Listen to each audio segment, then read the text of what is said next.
രണ്ട് കാര്യമുണ്ട് നസീർ. എന്താ വെച്ചാൽ നസീറിന്റെ ഒരു ആവിർഭാവവും ടെലിവിഷന്റെ ഒരു വരവും കൂടി ഒരുമിച്ചായിരുന്നു. അതെ അതെ. ടെലിവിഷൻ എല്ലാ വീടുകളിലും ഒരു നിത്യസാന്നിധ്യമാകുന്ന ഘട്ടത്തിലാണ് നസീർ വന്നത്. ടെലിവിഷനെ തന്നെ അല്ല, ടെലിവിഷനിലെ ഒരു പരിപാടിയെ തന്നെ വേണമെങ്കിൽ വളരെ മനോഹരമായിട്ട് വേണം, ഇമിറ്റേറ്റ് അല്ല, അതിനെ വേറൊരു രൂപത്തിലാക്കി തരും. കാരിക്കേച്ചർ വേണം, കാണിച്ചു തരാൻ വേണം.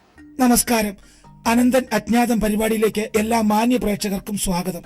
ഇന്ന് ഒരുപാട് കോളുകൾ നമുക്കായി വെയിറ്റ് ചെയ്യുന്നുണ്ട്. ആദ്യത്തെ കോള് ആരുടെയാണെന്ന് നോക്കാം. ഹലോ, ആരാണ്? ഞാൻ TV അമൃതയാണ്. ഓ, അമൃത TV. എന്താ കംപ്ലൈന്റ്? ഞാൻ എന്റെ മകൻ കിരണിന്റെ ഹിസ്റ്ററി നാഷണൽ ജിയോഗ്രഫി അറിയാൻ വിളിച്ചതാണ്. നിങ്ങളുടെ മകന്റെ ടെലികാസ്റ്റിംഗ് ഡേറ്റ് പറയൂ. എന്താ ചോദിച്ചേ? നിങ്ങളുടെ മകന്റെ ജനതീയതി പറയൂ. CNN മാസം DD2-ലാണ് അവനെ ടെലികാസ്റ്റ് ചെയ്തത്. ഇപ്പൊ അവൻ ആദ്യം ആക്ഷൻ വരും, പിന്നെ ശബ്ദം വരുള്ളൂ. അതെന്താ? ഒറ്റ നോട്ടത്തിൽ സാറ്റലൈറ്റ് പ്രോബ്ലം ആണെന്ന് തോന്നുന്നു. മുൻകാലങ്ങളില് വലിയ വലിയ താരങ്ങള് അല്ലെങ്കിൽ മൃഗങ്ങള് ഇതൊക്കെ ആയിരുന്നു ഈ പറഞ്ഞ മിമിക്രി താരങ്ങൾ. അതെ അതെ. പക്ഷെ വലിയ സ്റ്റാർ വാല്യൂ ഒന്നും ഇല്ലാത്ത സാധാരണ ഒരു മനുഷ്യനെ താങ്കൾ കാരിക്കേച്ചർ ചെയ്തിരിക്കുക. ഇത് ഒബ്സർവേഷന്റെ ഒരു സ്കില്ലാണോ? അതെ, ഇത് ഉണ്ടായിരുന്നൊരു കഥയുണ്ട്. ഞാൻ വേറൊരു ചാനലിൽ റെഗുലർ ഷോ ചെയ്തുകൊണ്ടിരിക്കുകയായിരുന്നു.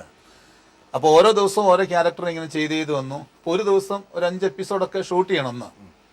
അപ്പോൾ 4 ഷൂട്ട് ചെയ്തു. 5ാമത്തെ എപ്പിസോഡ് ഷൂട്ട് ചെയ്യാൻ വേണ്ടിയിട്ട് ക്യാരക്ടർ ഒന്നും ആയില്ല, തമാശകളൊന്നും ആയില്ല. അപ്പം ഞാനും ഉണ്ട്, നമ്മുടെ കലാഭവൻ പ്രചോദവും ഉണ്ട്. അയാൾ അന്ന് അസിസ്റ്റ് ചെയ്യുന്നുണ്ട് എഴുതാൻ വേണ്ടിയിട്ടൊക്കെ. അപ്പോൾ ഞാനിങ്ങനെ ഷർട്ട് ഊരി മേക്കപ്പ് റൂമിൽ ഇങ്ങനെ ഇരിക്കുക. അപ്പോൾ ഞാൻ പ്രചോദനോട് പറഞ്ഞു, പ്രചോദ എന്താ ചെയ്യുക, അടുത്ത ആരെ വെച്ച് ചെയ്യുമെന്ന് ചോദിച്ചു. ഇക്ക എന്തെങ്കിലും വഴി ഉണ്ടാക്കാന്ന് പറഞ്ഞിങ്ങനെ ഇരുന്നു. അപ്പോൾ ഞാൻ ഷോൾ ഇങ്ങനെ ചുമ്മാ ഇട്ടിട്ടുണ്ടായിരുന്നു, ഈ ബോഡി കാണാതിരിക്കാൻ വേണ്ടിയിട്ട് ഇട്ടിട്ടുണ്ടായിരുന്നു. അപ്പോൾ അവിടെ ഒരു മാഗസിൻ കിടക്കണോ, അതിന്റെ ഒരു ബാക്ക് പേജില് ഇദ്ദേഹത്തിന്റെ പരസ്യമാണ്, സാറിന്റെ പരസ്യം കിടക്കുന്നത്. അപ്പൊ അതിങ്ങനെ എടുത്തു നോക്കിയിട്ട് ഞാൻ പറഞ്ഞു, ആറ്റുകാൽ രാധാകൃഷ്ണൻ ജ്യോത്സ്യം കൊള്ളാം.